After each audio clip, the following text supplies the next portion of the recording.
কষ্ট হয়, কি কষ্ট! রক্ত শরীরের প্রয়োগে নন্দগণ শত্রু উচ্ছেদ করিয়াছিলেন, কিন্তু যদুবংশের ন্যায় সেই বিশাল বংশ নিয়তির দারুণে আজ ক্ষয় হইয়া গিয়াছে। হে ভগবতী গঙ্গালয়ে, তুমি কি নিতান্তই গুণের আদর জানো না? সংসারের মহাকুলীর সকলের আলাই কি চাণক্যের প্রমাণে বর্ষ হইয়া গিয়াছিল।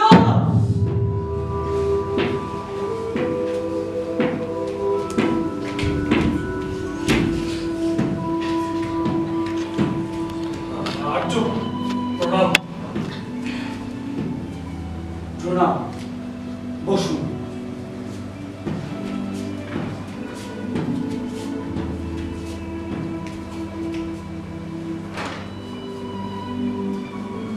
কুমার মলয় কিন্তু বলিতেছেন, আপনি বহুকাল যাবৎ অলঙ্কার ধারণ ত্যাগ করিয়াছেন। এটি আমার বড্ড মনে লাগে, তাই তিনি কিছু অলঙ্কার পাঠাইলেন। দয়া করে আপনি এগুলো গ্রহণ করুন। কুমারকে আমার কথাই বলুন, যতদিন না শত্রুমণ্ডল নিঃশেষ করিয়া আপনার মতো পুরুষ সিংহের স্বর্ণসিংহাসন সেই পাটলিপুত্রে বসাইতে পারিব, ততদিন আমি কিছু মাত্র অলঙ্কার ধারণ করিব না। রাক্ষস নেতা থাকিতে কুমারের পক্ষে বড়ই সুলভ। এছাড়া পূর্বপ্রভুর গুণ এত সহজে ভোলা যায় না, তাই আর কথা বলাইব না। এগুলো গ্রহণ করুন। হাসুন, কুমারী অনুরোধ রক্ষা করুন।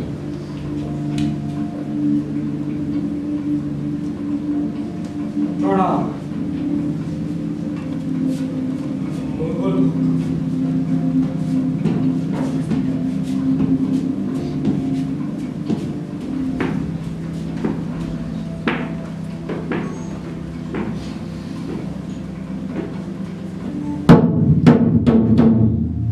প্রিয়ঙ্গদত্ত, আমাদের জয় হোক। দেখো তো কে আসিল। আগে আমি সাপুরে আমাদের সামনে সাপ খেলা দেখাইতে চাই। আমার তো সাপ খেলা দেখবেন না। পত্রখানা আমাকে পড়তে বলুন। না তো, এই পত্রখানা পড়ুন। ভ্রমর নিজের নৈপুণ্যে কুসুমের রস নিঃশেষ করিয়া যা উৎকিরণ করে, তাহাতে অন্যের কাজ। অর্থাৎ এ বলিতেছে যে আমার চট বিরাট কষ্ট সাপুরের বেশি কুসুমপুর থেকে আসিয়াছে। প্রিয়ঙ্গদ, একে শীঘ্র আসতে দাও। আসুন। প্রণাম অমাত্য। বিরাট শখে শখে শখে শখে কুসুমপুরের বৃত্তান্ত সবিস্তর বর্ণনা করো। শখে সবিস্তর বর্ণনা করো। বলছি সুখে, ব্যস্ত হইবেন না। সেই পুরনো কথা হইতে শুরু করিতে রাজা চন্দ্রগুপ্ত চাণক্যের সহায়তায় কুসুমপুর আক্রমণ করিলেন। রাজা সর্বান্ত সিদ্ধি দেখলেন রাজ্যের চতুর্দিকে ঘেরা হইল। পুরবাসীর অত্যাচার সহ্য করিতে না পেরে তিনি তপবনে চলে গেলেন। এবং আপনি যে বিষ্কর্ণাকে নিযুক্ত করেছিলেন চন্দ্রগুপ্তের নাশের জন্য, তার দ্বারা বিনাশ হইল অসহায় পর্বতেশ্বর। তুমি একই শোনালে শখ, একই শোনালে শখ। শখে কুসুমপুর আক্রমণের পর চাণক্য ঘোষণা করলেন, তোমরা রাজ্য প্রস্তুত করো। রাজা চন্দ্রগুপ্তের আসনে বৈরচককে বসানো হইল। বৈরচক যখন তার দরবার নিয়ে রাজ্যের প্রবেশদ্বারে গেলেন, এমন সময় কর্ণের দরজা ভেঙে পড়ল হস্তিচালক বর্বরচকের উপরে। এবং তখন চন্দ্রগুপ্ত মরিল না ভাবিয়া বৈরচককে লোহার শলাকা তুলিয়া মারিলেন দারুবর্মা। শখে সত্যতা দারুবর্মা কি হইল তখন? বৈরচকের পাইকেরা তাকে পেটাইয়া মারিল। দারুবর্মা। শখে অভয়দত্ত কি হইল? অভয়দত্ত কি হইল শখে? তিনি বিষ মিশ্রিত ওষুধ প্রস্তুত করিতেছিলেন। চাণক্য সেই ওষুধ সোনার পাত্রে ফেলাতে তার রং বদলাইয়া গেল এবং সেই ওষুধ অভয়দত্তকে খাওয়ানোর ফলে তিনিও মারা গেলেন। ফুল খ্যান রাশির বিনাশ হইল বিরাট। ফুল খ্যান রাশির বিনাশ। আচ্ছা বিরাট, রাজা সবার ঘরে দেয়াল দেওয়া শুরু করিয়াছিল, তারা কি করল? তারা কি করিল বিরাট? চাণক্য সেই শয়নকক্ষের পাশ দিয়ে যাচ্ছিলেন, এমন সময় তার দেয়ালে কিছু পিপিলিকা দেখিতে পাইলেন। পিপিলিকার মুখে ছিল খাদ্যের কণা। তিনি বুঝতে পারলেন কক্ষের মধ্যে মানুষ আছে আত্মগোপনে। তখন তখন বাইরে তো অগ্নিসংযোগ করিয়া তাদের সবাইকে পোড়াইয়া মারিলেন। হতভাগা চন্দ্রগুপ্তের আদিষ্টের চোর দেখো বিরাট, চোর দেখো।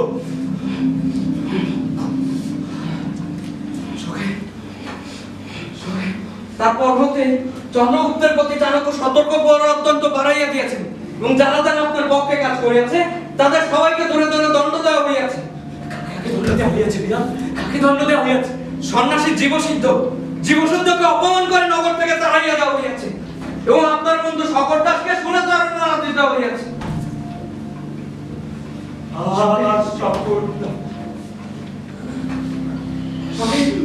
আপনার স্ত্রী পুত্র চন্দন দাসের বাড়িতে আশ্রিত এ খবর চাণক্য জেনে গেছে, তাই চন্দন দাসের সমস্ত সম্পত্তি বাজেয়াপ্ত ঘোষণা করা হইয়াছে। আমাদের জয়ু এইবার সকলটা দরজায় উপস্থিত। সখী, একই রকম অবিশ্বাস্য, শীঘ্র উপস্থিত করো।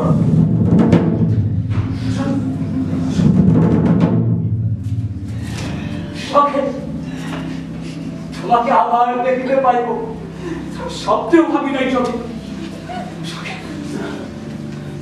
শুয়ে সিদ্ধার্থ ঘাতকদের তারা দিয়ে আমাকে লইয়া আসিয়াছে।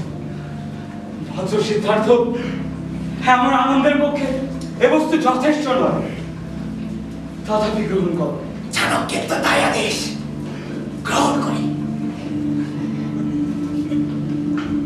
প্রভু, প্রভু, এই রাজ্যে আমার পরিচিত বলতে কেউ নেই। প্রভু, আপনার এই আংটির ছাপ লইয়া আপনার ভাড়ার ঘরে রাখিয়া দেন। তাই করো সখী, যথার্থ। আমার তো এ মুদ্রা আপনার নামে করা। সিদ্ধার্থ, এ মুদ্রা তুমি কোথায় পাইলে?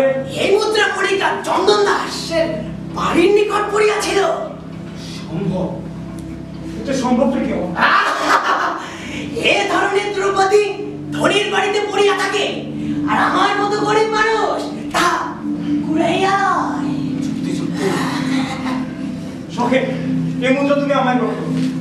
প্রভু, প্রভু, এই মুদ্রা আপনি গ্রহণ করবেন তা আমার অনুগ্রহ, কিঞ্চিত নিবেদন রয়েছে। প্রভু, স্বচ্ছন্দে বলো বৎস। আপনার পদ সেবা করিতে চাই। এটা আমারই অন্য। সখী, সিদ্ধার্থ সহস্রাম যথার্থ। সখী, এই দিকে। জয় হোক, জয় হোক, জয় হোক, জয় হোক। সে কি বিরাট কথা শিষ্টুকতা বলো। মলয় কিন্তু পালাইবার পর হইতেই চাণক্য ও চন্দ্রগুপ্তের মধ্যে বারে বারে বিবাদ ঘটিতেছে। ঠিক আছে, তুমি কুসুমপুরে যাও। আমি কারো ভক্তকে কুসুমপুরে পাঠাইবো, তার মাধ্যমে সমস্ত সংবাদকে আমাকে জানাইব। অমাত্যের যা আজ্ঞা।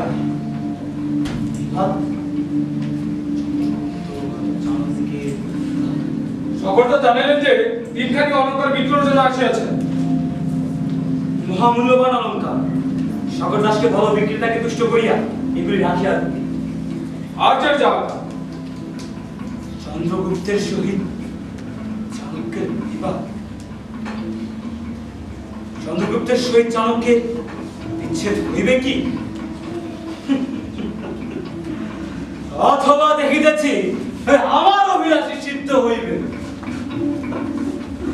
মূর্খ চাণক্য